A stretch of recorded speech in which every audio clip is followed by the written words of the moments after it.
1945 एक Russian scientist mount Kailash के पास पहुंचता है। उसका मिशन क्लियर है, इस पहाड़ के अंदर क्या छुपा है, उसका राज समझना।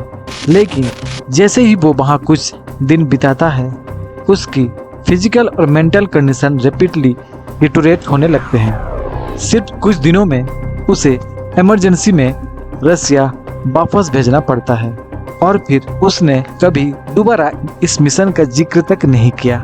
लेकिन ये सिर्फ एक केस नहीं, चाइना, अमेरिका, इंडिया, हर देश के साइंटिस्ट, माउंटेनियर्स और योगी लोग जब भी माउंट कैलाश के करीब जाते हैं, उनके साथ कुछ अजीब होता है। किसी को हेलुसिनेशन होता है, किसी की बॉडी रैपिडली एज होने लगती है और कुछ लोग तो वापस ही नहीं आए। ये माउंटेन क्या सिर्फ एक रिलीजियस सिंबल है या एक एलियन टेक्नोलॉजी का giant hard disk?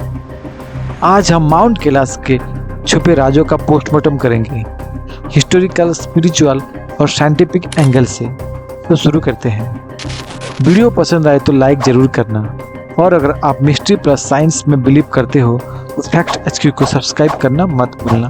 Mount Kailash 22,000 feet ऊंचा, एकदम आइसोलेटेड और दुनिया के सबसे ज़्यादा रिवर्ड माउंटेन में से एक। इसके आसपास कोई क्लाइंबिंग रिकॉर्ड नहीं है।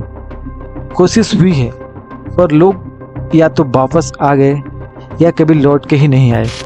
इंटरेस्टिंग फैक्ट, ये वो माउंटेन है जहां से 4 सेक्रेड रिवर्स निकलते हैं, इंडस, सतलज, ब्रह्मपुत्र और कर्नाली। इतना परफेक्ट अलाइनमेंट नेचुरली पॉसिबल है। पुराणों के मुताबिक ये शिव का निवास है, बुद्धिस्ट के लिए ये डेमचौक का स्थान है, जैन्स के लिए ये ऋषभ देव का मोक्ष प्लेस। इतना अलाइनमेंट अक्रॉस मल्टीपल रिलीजन्स सिर्फ एक कोइंसिडेंस या कुछ और? आपको पता है, चाइनीज गवर्नमेंट ने माउंट कैलाश पे ऑफिशियली क्लाइंबिंग बैन लगाई है। उनका कहना है ये सैक्रेड माउंटेन है, इसीलिए प्रोटेक्शन के लिए। लेकिन सवाल ये है, जब एवरेस्ट पे 1000 लोग चढ़ चुके हैं और अंटार्कटिका तक एक्सप्लोर हो चुका है, तो माउंट कैलाश पर बैन क्यों? क्या कुछ ऐसा छुपा है जो दुनिया को नहीं पता चलना चाहिए? 2001 में एक चाइनीज साइंटिस्ट ने क्लेम किया था कि माउंट कैलाश का स्ट्रक्चर नेचुरल नहीं लगता। ये पिरामिड शेप्ड माउंटेन एकदम परफेक्ट ज्योमेट्रिक सिमेट्री के साथ अलाइन है, कार्डिनल डायरेक्शन के अकॉर्डिंग। ये कोइंसिडेंस है या किसी इंटेलिजेंट डिजाइन का प्रूफ? सबसे शॉकिंग बात सुनो, जो भी कैलाश के क्लॉकवाइज परिक्रमा करता है, उनका कहना है कि टाइम का परसेप्शन डिस्टॉर्ट होने लगता है।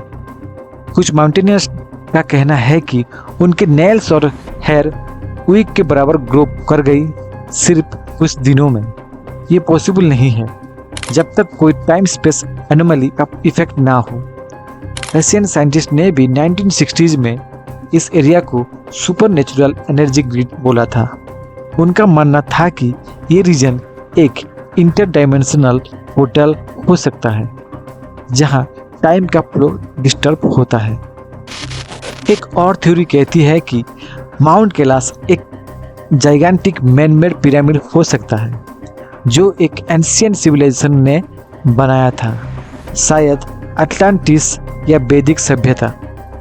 नासा के सैटेलाइट इमेजेस में भी माउंट कैलाश के सिमेट्रिकल रिजेस और अननेचुरल अलाइंड लेयर्स दिखती है। क्या ये किसी एलियन रेस का एंशिएंट डाटा सेंटर था या एक स्पिरिचुअल एनर्जी एम्पलीफायर? तिब्बत के लोकल कहते हैं कि माउंट कैलाश के अंदर एक मैग्नेटिक कोर है जो नेगेटिव और पॉजिटिव एनर्जी रेगुलेट करता है। इसीलिए शायद योगीस वहां स्पिरिचुअल अवेकनिंग के लिए जाते हैं। वैदिक स्क्रिप्चर के मुताबिक कैलाश पर शिव ने तांडव किया था और उस जगह के वाइब्रेशनल फ्रीक्वेंसी इतनी पावरफुल है कि वहां आपका मन अपने आप मेडिटेट करने लगता है। कुछ योगीस कहते हैं कि कैलाश पर एक डायमेंशनल गेट है जहां से आत्मा हायर डायमेंशन में ट्रैवल कर सकती है। इसीलिए कैलाश जाके वापस आना इम्पॉसिबल होता है, क्योंकि कुछ लोग वापस आते ही नहीं। तो अब सवाल ये है, माउंट कैलाश एक रिलीजियस सिंबल है एक एलियन बेस या एक इंटरडायमेंशनल एनर्जी सेंटर।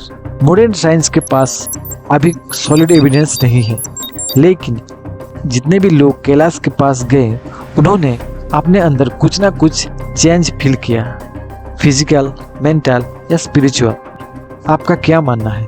कमेंट करके ज़रूर बताओ। माउंट कैलाश रियलिटी या मिस्ट्री? वीडियो पसंद आई हो तो लाइक करो, शेयर करो मिस्ट्री लवर्स के साथ, और ऐसे ही माइंड ब्लोइंग कंटेंट के लिए फैक्ट्स HQ को सब्सक्राइब करना मत भूलना। मिलते हैं अगली वीडियो में। धन्यवाद।